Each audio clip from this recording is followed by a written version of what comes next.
Comedy, that slippery art form where timing, truth, and exaggeration collide, often thrives on the knife edge of recognition. When a performer sees themselves reflected back, distorted yet devastatingly accurate, through the lens of satire, the result can be equal parts flattery and frenzy. Such was the case for Sebastian Maniscalco, the stand-up virtuoso whose observational riffs on Italian-American family life, airport absurdities, and the indignities of modern adulthood have filled arenas and fueled Netflix specials. Maniscalco's reaction to a recent Saturday Night Live sketch, which cast him as the unwitting comic relief in a bachelor party gone awry, captured this essence perfectly.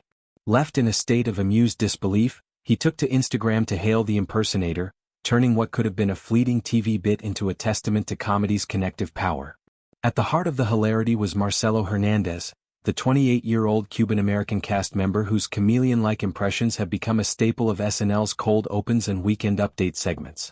In this particular episode, hosted by heartthrob Glenn Powell, Hernandez donned a gray wig, a tracksuit evoking Maniscalco's casual stage persona, and channeled the comedian's patented physicality, the wide-eyed exasperation, the rapid-fire gestures mimicking a man perpetually at war with inanimate objects.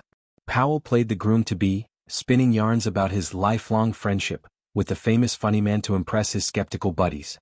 The setup was classic SNL, escalating absurdity in a confined space, here a Vegas suite bloated with booze and bravado.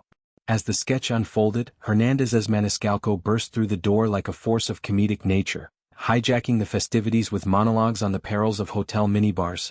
Why is the tiny vodka bottle $20? It's like they're charging for the shame. And the tyranny of room service delays.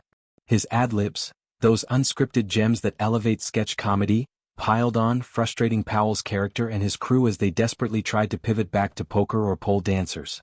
Hernandez nailed the vocal inflections, the elongated vowels of "what do you mean?"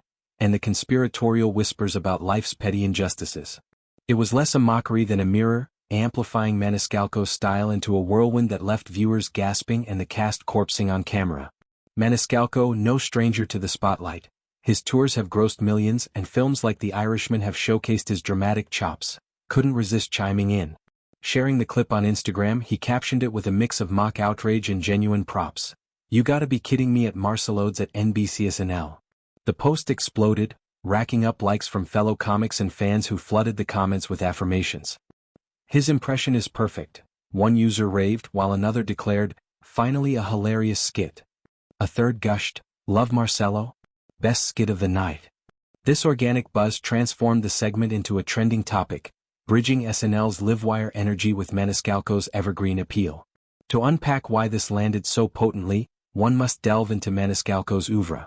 Rising from Chicago's comedy clubs in the early 2000s, he honed a persona rooted in authenticity.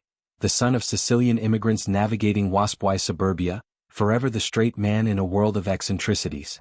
Specials like Aren't You Embarrassed?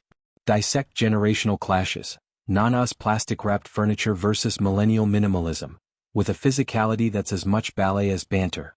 His success lies in universality. Who hasn't cursed a malfunctioning Keurig or endured a relative's unsolicited life advice? SNL, in turn, excels at distilling these traits into bite-sized satire, and Hernandez's take was surgical. Hernandez's trajectory adds intrigue. Joining SNL in 2021, he's amassed a repertoire of spot-on send-ups. The reggaeton growl of Bad Bunny, the bombast of Tekashi 6ix9ine, even the silky menace of Desi Arnaz. His Latinx heritage infuses these with cultural nuance, making him a bridge between SNL's storied impressionists, think Daryl Hammond or Kate McKinnon, and a new guard attuned to global pop. Parodying Maniscalco, an Italian-American icon, felt like a nod to ethnic comedy's lineage, from the Borscht Belt to the Sopranos. It's a genre where self-deprecation reigns, and Maniscalco's embrace of the sketch exemplifies that spirit. The broader impact of such moments can't be overstated. In an age of fragmented media, SNL remains a cultural barometer, its sketches dissected on TikTok and Twitter for quotability. This one resonated because it humanized celebrity. Powell, fresh off Twisters, as the insecure bro, Maniscalco as the relatable intruder. Fans speculated on cameos. Could Sebastian guest next season? While critics praised how it subverted bachelor party tropes, turning machismo into mayhem. Comedians like Hernandez thrive on this feedback loop. Maniscalco's shout-out validates the craft, reminding us that laughter is collaborative. Delving deeper, consider comedy's therapeutic undercurrents. Maniscalco's routines often unpack anxiety, the fear of aging, the chaos of parenting, through humor's diffusing lens. The sketch mirrored this, with Hernandez's Maniscalco derailing the party not out of malice but manic energy, a stand-in for how real-life interruptions, a phone call from mom mid-toast, upend plans. It's cathartic, inviting audiences to laugh at their own fumbles. Maniscalco's career, from opening for Vince Vaughn to headlining Madison Square Garden, embodies persistence. This viral nod cements his influence on up-and-comers like Hernandez. Public reaction amplified the joy. Forums buzzed with clips slowed for gesture breakdowns, memes pitting real Seb against SNL Seb.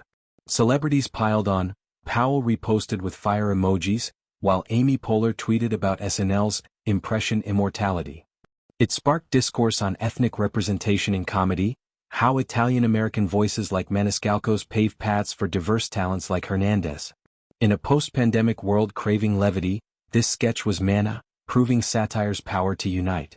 Maniscalco's response, laced with that signature incredulity, humanized the exchange. "You gotta be kidding me" isn't dismissal, it's delight, an invitation for more. As SNL navigates its 50th season, bits like this reaffirm its relevance, not just mocking the famous but celebrating the familiar. Sebastian Maniscalco, ever the everyman, emerges enriched, his brand bolstered, his laugh lines deepened. In comedy's grand tradition, imitation isn't flattery, it's the highest form of fellowship, a reminder that we're all just one bad hotel story away from punchline gold.